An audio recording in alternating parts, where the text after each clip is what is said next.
Hi everyone, and welcome to StudioJake. I, of course, am your host, Jacob Airy. This is my vidcast where I talk about all things pop culture, whether it be film, television, or anime, which is the topic of discussion for today. Before I dive into it, be sure to like this video, share it out to everyone, and I really hope that I earned your subscription. That means a lot to me. Leave me a comment, tell me what you think. So, most everyone knows that I am a huge anime fan. I watch anime frequently. I review it on my website, StudioJakeMedia.com, as well as on my locals page, which is StudioJakeMedia.locals.com. You can go over there and support the channel. Since I'm still kind of small here on YouTube, every little bit helps. Well, weebs, nerds, geeks, whatever you want to call us, anime fans, we definitely got some good news. Now, there's been a slew of announcements for anime, and from an American perspective, we're mainly hearing them from sources such as Anime News Network or Atako USA, but also from sources like Crunchyroll. They have a news page on their website. That's where I get a lot of my big time announcements. Same with High Dive and Sentai. They have news pages on their websites and they let you know what anime is coming. And one of the cool things about Crunchyroll is their news portion of their website actually lets you know what's coming to other streaming services as well.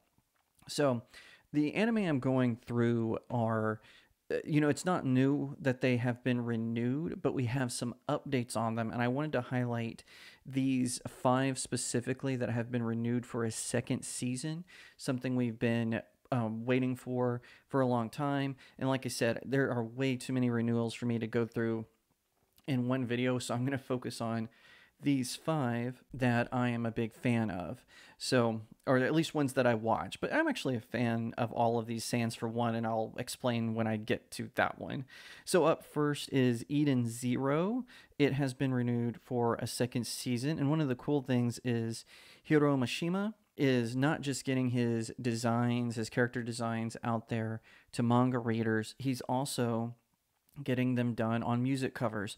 So with Eden Zero Season 2 fast approaching, he actually designed these really awesome limited edition covers for a single that features the new theme song for Season 2.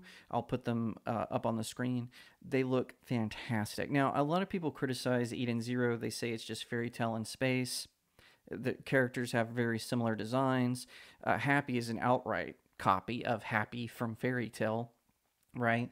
But I don't care. I enjoy it. I like Fairy Tale. I like Eden Zero. Now, Eden Zero does kind of ratchet up some of the, shall we say, inappropriate humor. Fairy Tale does have some of that, but it's a little bit more timed. Eden Zero definitely has a lot more of it, but I still enjoy the show. I think it's a really good kind of sci-fi adventure. I especially like Shiki, the main character. I think he's cool. So I'm excited to see what's next for Season 2. I've not read the manga, so I'm not familiar with the story, but I am very excited for it. So another thing that a huge anime and manga hit is, of course, Spy X Family. I freaking love this show. I loved all of Season 1, Core 1, Core 2.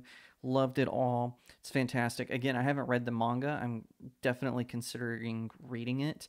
It is one of my favorite shows, especially of anime. I think of the newer anime that have been coming out, it's one of the best, top of the line, amazing animation, amazing writing, amazing score. And Season 2 has been announced for a while. It was pretty much, I think, after Core 1 or Part 1. I don't know why they call it Core, but Part 1 of the first season, I'm pretty sure they renewed it for a second season after that. That's how successful it was. And not only that, they've have this announcement that they're going to do a film. Now, we've heard that there's been a film for a while. It was announced pretty early on, but they've released this really cool teaser visual. Again, I'll put it up on the screen for you to see. Looks amazing. I can't wait to see it. It's called Spy X Family Code White.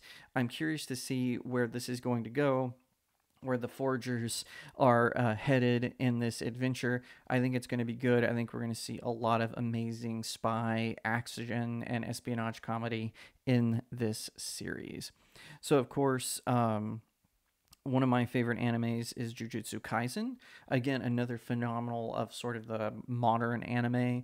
Season 2 is coming around the corner. They've released a trailer for it, and they are bringing in some new characters. They're going to have some flashbacks to Gojo's school days, and also connect him with the antagonist of the show. I don't want to give any spoilers away, but Jujutsu Kaisen is just phenomenal. It's a really good sort of paranormal type anime. So it's like takes place in the modern setting, but it shows that there's the secret society called Jujutsu Kaisen, and they round up sort of spirits that are trying to infiltrate the human world. It's a really fantastic anime. I especially loved the film Jujutsu Kaisen Zero. I put it on my top 10 best films of last year. I think that the series is only going to get better.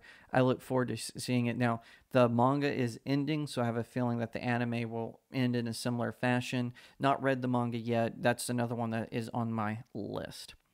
Okay, so number 4. Now, this is actually one of my wife's favorite anime, and when I told her this had been renewed, she just got super excited. She's already super cute, and she does a lot for me. She acts as my producer and as my number one cheerleader, so I wanted to highlight one of her favorite anime, which is Sugar April Fairy Tale. So for those of you who don't know, takes place in sort of a fantasy world, and it follows this young woman who is a kind of like I guess you could call her a sugar artisan. I don't know how else to put it, but in this world, these apples is how they get sugar in their world, and if you distill it a certain way, you can make all kinds of confections with it. And she's an expert at this. Her mom was an expert at it, and she really wants to break into that sort of realm by winning contests. She encounters betrayal, and she recruits this warrior fairy to help her along the way. And at first, she buys him because in this world, humanity has subjugated fairies. So she buys him, but then she sets him free, and she's thinking he's going to leave her, but then he ends up staying with her and they become friends. And it's just kind of her adventures. One of the things I like about it is how it approaches certain topics. It does it very subtly. It's not in the face lecturing like sort of woke Western animation has become, a la Velma. So I've watched it with my wife, as you can tell. I'm not as into it as she is, but it's more cutesy, and it's got the frills and all that stuff. Not a whole lot of action, although there is action in it, but it's a good anime. I think people will enjoy it, and for fans of it, apparently it was wildly successful in Japan and here in the States, so it has been renewed for a second season. The manga has been completed. Again, haven't read the manga, but people are excited about it. So, and this is one of my all-time favorite anime. I would probably put this in my top 10 for sure. It's Goblin Slayer. Obviously, I have the shirt, right? Goblin Slayer is one of my favorite anime. It's a dark fantasy. And please note, really none of these titles that I'm talking about are for kids. I don't really watch kids anime. They do exist. They are out there. Just, me being an adult, I don't watch a whole lot of children's anime. Sometimes I will if people are like, hey, can you review this? I want to know if this is safe for my kids. Goblin Slayer is not safe for your kids. It is brutal. It is bloody. It's about the main character, Goblin Slayer, and his whole family was wiped out by goblins. And so he goes out on this journey of vengeance, and along the way he adopts a priestess, a high elf, a dwarf, and a lizard man, and they've kind of become his posse, and they work with him to kill goblins. He makes allies and enemies along the way. It's a very deep, retrospective anime about the nature of revenge, about forming friendships, about being a loner.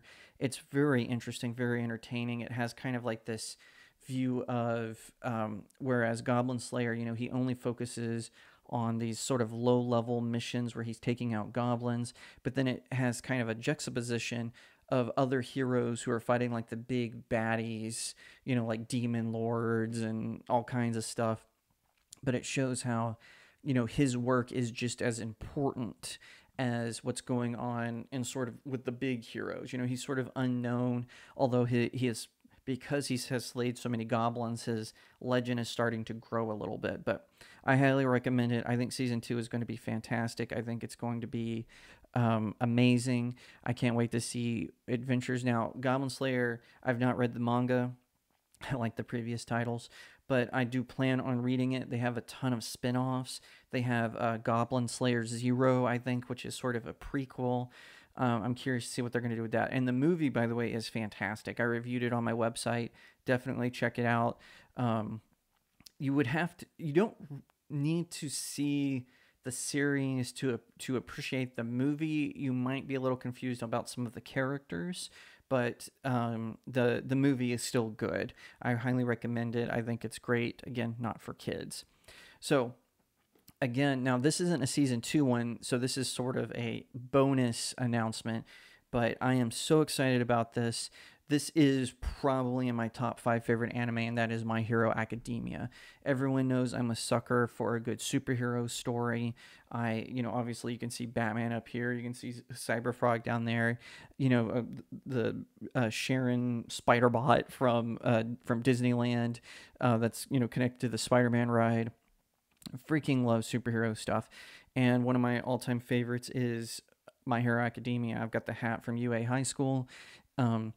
I love it. I love this show. I am actually reading the manga. I've been reading the spinoff, especially My Hero Academia Vigilantes. I'm also reading Team Up Missions. There's another spinoff of it. So I'm very excited about getting it renewed for a 7th season. It's so funny because this show was only supposed to be 3 seasons when they initially announced it. They said, oh, we're just going to do 3 seasons, and then that'll be it. But the show was so popular in both the United States, Japan, and I even think in Canada that they decided to just keep it going. So now it's had 3 films. I love all the movies, especially the last one, which I believe is World Heroes Mission. It can just be a superhero. It could be a standalone superhero movie. They do a good job of presenting the characters. You don't need to watch all the backlog of the show. The first 2 movies, you do a little bit. You have to know a little bit of the lore to get with it. But the 3rd film works perfect as a standalone movie. You can enjoy it with no problems there. So I'm incredibly excited about that. And up on the screen, you see the teaser visual they released. They're bringing in another superhero called Star and Stripe, which I believe is an American superhero because the show takes place in Japan, obviously. So they're bringing in the superhero Star and Stripe, who's an American superhero. She is one of the best heroes in the United States in manga. I'm very excited to see how they're going to present her. So far, My Hero Academia has been very well in how they approach America. Obviously, the main hero, All Might, he was trained in America during his golden age. He had an American sidekick for a while, and that you see him in the first My Hero Academia film, which is, again, amazing. Like I said, you might have to be a little familiar with some of the lore of the TV show to be familiar with the first 2 films, but it's really cool. I really like it. I'm pretty excited and stoked to see what they're going to do for My Hero Academia. This season 6 has been incredible. The first 2 cores of the season, I should say, the 2 cores of the season have been phenomenal, and I can't see what's next. There are many more anime that are getting renewed that we're seeing, and I just can't wait. I think it's going to be a good year for 2023, and 2024 is going to be an amazing year for everyone who watches anime. Thank you so much for watching this video. I hope that you'll give it a thumbs up, that you'll leave me a comment and tell me what you think, that you'll share it out with your friends, and of course, consider subscribing to StudioJake. I cover all kinds of nerd and pop culture topics, including film, television, anime, comic books, and so much more. I hope that you'll also head over to my main website, StudioJakeMedia.com, where I have even more news, views, and commentary Also, if you'd like to support the channel, head over to my locals page. That's studiojakemedia.locals.com. It's the best way to support me. I'm trying to build a little community there. I have exclusive reviews and articles, so definitely head over there and check it out. And I'll see you next time right here on Studio Jake.